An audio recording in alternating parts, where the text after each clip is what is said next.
بخش علی اجمیری رحمۃ اللہ تعالی علیہ کے مزار پر آپ صبح جائیں، دوپہر جائیں، شام جائیں، رات کے کسی بھی پہر جائیں تو الحمدللہ یہ اللہ کے ولی کی شان ہے کہ وہاں پر ہر وقت اللہ تبارک و تعالیٰ کا ذکر جاری رہتا ہے، وہاں پر ہر وقت رونق لگی رہتی ہے۔ آج کل لوگ مسجد تو بنا لیتے ہیں لیکن اسے آباد کرنے کی طرف توجہ نہیں دیتے۔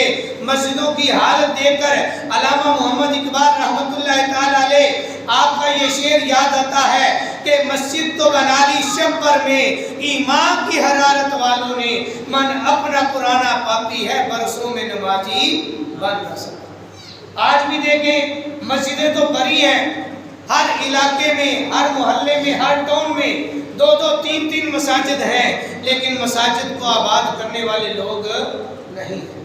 اس کی کیا وجہ ہے کہ ان کے دل اللہ کی محبت سے بھی آباد ہیں۔ جب ان کے دلوں میں اللہ کی محبت آباد ہوگی، اللہ سے محبت لگا لیں گے، پھر مسجدیں آباد ہو جائیں گی۔ اس کی وجہ کیا ہے کہ مساجد اللہ کا گھر ہے، جہاں پر آ کر اللہ کا قرب ملتا ہے تو جو اللہ کا بندہ ہے اس کا دل مسجد میں آ کر ہی لگتا ہے، وہ مسجد کو آباد کرتا ہے، اللہ اس کے دل کو اپنے ذکر سے آباد کر دیتا ہے۔ حضرات گرامی، لاہور پنجاب کا نائب گورنر رائے راجو تھا، جو کہ جوگی تھا اور بہت بڑا جادوگر تھا۔ اس نے لاہور کے تمام گوالوں کو حکم دے رکھا تھا کہ دودھ میرے پاس لایا۔ ہفتے میں ایک دن مقرر تھا جب لوگ اپنے جانوروں کا دودھ جو ہے وہ دھو کر اس گوالے کے پاس، اس جوگی کے پاس لے کے جاتے۔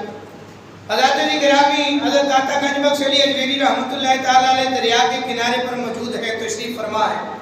ایک عورت دودھ کا برتن لے کر گزر رہی ہے۔ حضرت داتا گنج بخش علی اجمیری رحمۃ اللہ تعالی علیہ آپ نے دودھ طلب کیا تو اس عورت نے منع کر دیا، کہا نہ میں یہ کام نہیں کروں گی، میں تو یہ دودھ جوگی کے لیے لے کر جا رہی ہوں، اگر وہاں پر نہ لے کر گئی تو ہمارے جانوروں کے دودھ کی جگہ خون آنا شروع ہو جائے گا۔ مقصد یہاں پر حضرت داتا گنج بخش علی اجمیری کا تبلیغ کا تھا۔ آپ کو دودھ کی طلب نہیں تھی، دودھ اللہ کے ولیوں نے دودھ کا کیا کرنا ہے، وہ تو جو چیز دنیا کی چاہیں اللہ کی بارگاہ میں طلب کرے، ہر چیز ان کے سامنے موجود ہوتی ہے۔ آپ نے اس عورت سے کہا تم اعتبار کر کے دیکھو، انشاءاللہ تمہارے جانوروں کا دودھ جو ہے وہ اور بھی زیادہ بڑھ جائے گا۔ حضرات گرامی، اس عورت نے دودھ پیش کیا۔ حضرت داتا گنج بخش علی اجمیری رحمۃ اللہ تعالی علیہ آپ نے دودھ رکھ لیا۔ وہ عورت چلی گئی۔ اگلے دن جب اس نے اپنے جانوروں کا دودھ دھویا تو گھر کے برتن ختم ہو گئے لیکن جانوروں کا دودھ ختم نہیں ہوا۔